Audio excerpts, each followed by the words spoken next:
We are their influencers agency. They're coming to us as the experts. We should be fully aware of what's going on in the social space. And the people that we are suggesting, we need to go out and we need to do our research to make sure that these people not only have relevance to the brand that we're putting them with, but also to make sure that they're a good brand fit.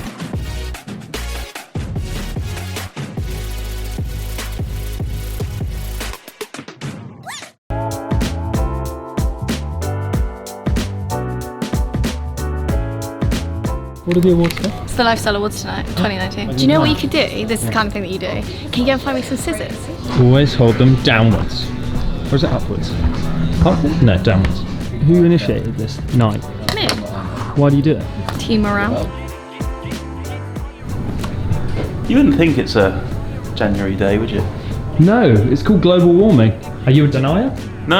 I remember I did a geography A level and I studied global warming and rising sea levels and stuff. Do you think that more influencers are going to become climate activists? You've seen loads do a lot of stuff around this Australia stuff. If you are an influencer, is it now that you have more of a social responsibility? I think there's an emphasis on that in general because all people that of fame and fortune. I see it a lot with Raheem Sterling over the last year, who's taken a bit of a stand against racist agendas in newspapers and media and speaking out for like mental health and other things because he's got such a high profile in the game. And I think influencers have the same responsibility, but given that they have hundreds of thousands, millions of followers, that they need to be a bit more socially responsible for things that they say and put out because they influence the impressions and minds of children and young adults. People have to be a bit more aware of the kind of content they put out and what they talk about and who they talk about, which has led to people maybe being a bit more socially conscious and talking about things that people are maybe a bit afraid to speak of or afraid to speak up for. What's the thing that you wouldn't want to put online? I have some very strong opinions on certain foods.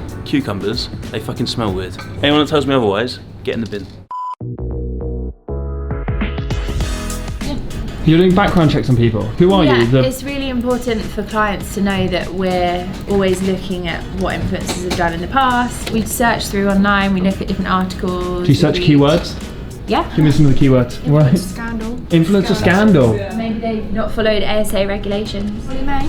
Yeah. Molly Maiden. What did she do wrong? Just wouldn't disclose it as an ad. But Pretty Little Thing was saying that it wasn't an ad, when actually she's being paid as an ambassador for the whole year, so technically is that payment seen as every time you post about them? Of course it is.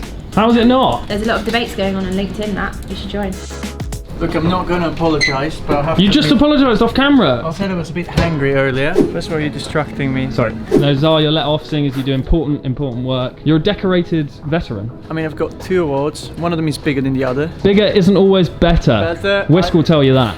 Why? How big's yours? Give us a... Like that. Yeah. Kind of that thickness. Yeah. Bit of crunch, but then a bit soft inside. I want to know more about these background checks. So basically, me and Hannah are like the FBI. We need But to be why can't brands do it themselves? We are their influencers agency. They're coming to us as the experts. We should be fully aware of what's going on in the social space. And the people that we are suggesting, we need to go out and we need to do our research to make sure that these people not only have relevance to the brand that we're putting them with, but also to make sure that they're a good brand fit. Oh, this person's going to get you great engagement. Will it be the right engagement? Probably not. A brand can easily just go online and type in an influencer's name, and if there's an article about them, that actually doesn't look very good for them if they're being associated with that individuals. As much as we call ourselves influencer agency, brands that I'm working with, they're not over keen on just calling them influencers anymore. What do they They're call them? ambassadors. If you see someone's face on a billboard, and if you see it every single day, you associate that person with the brand. And it's the same as online. If you see someone posting about a brand every week or every month, you connect that Becomes influencer synonymous. to, you realise that they have a real relationship with the brand. And What would be the brand that you'd associate yourself as an ambassador of? Try and speak to a couple of nearest and dearest to me in the office. Probably be your local council, like your bin men and things like that. Elliot, you know Mr. Fowler well. If he was to be a brand ambassador, Go compare. The older Meerkat brother. It's like Giacomo, Checkatrade, Screwfix, Stanley Black & Decker.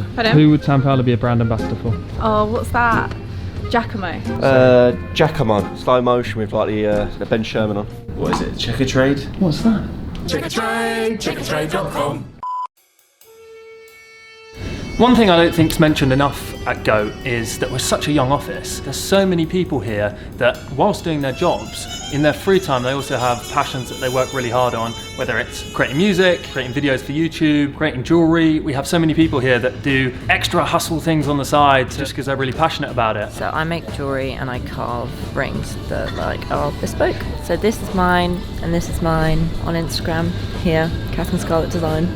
I have a YouTube channel and it's actually how I got a job at Goat Agency. My YouTube channel has kind of like story times, fashion, lifestyle on there, a bit of everything. My song release is tonight, Somehow by James Essex and Olivia Duffin. It's going to be a big one, man. A little sneak peek for you as well because I haven't told anybody else. There's a music video coming out next Friday. Also YouTube. I actually have 2 channels. One that is about diabetes and then the other one is about me traveling and exploring my stuff. And then I'm doing stock videos as well. When we was in school, me and Whisk was running socials together. Like a lot of people, especially teachers, thought it was like a waste of time. Then when I started writing things that they knew about, when I'd be like, oh, I've just written an article for the Metro, they'd be like, oh, I know what they are. So it seemed a bit more credible. I think it's easier for people to be more productive in times where maybe they weren't previously. I've got no hobbies. I'm really quite boring. I feel like you do like bouldering or something, don't you? It definitely does seem like young people nowadays want to be productive at kind of all hours of the day. Now, whether that's good or bad is kind of open to debate because I think less and less people actually switch off when they leave work, but also it just means that we get to create more, make things that we love and kind of showcase to the world.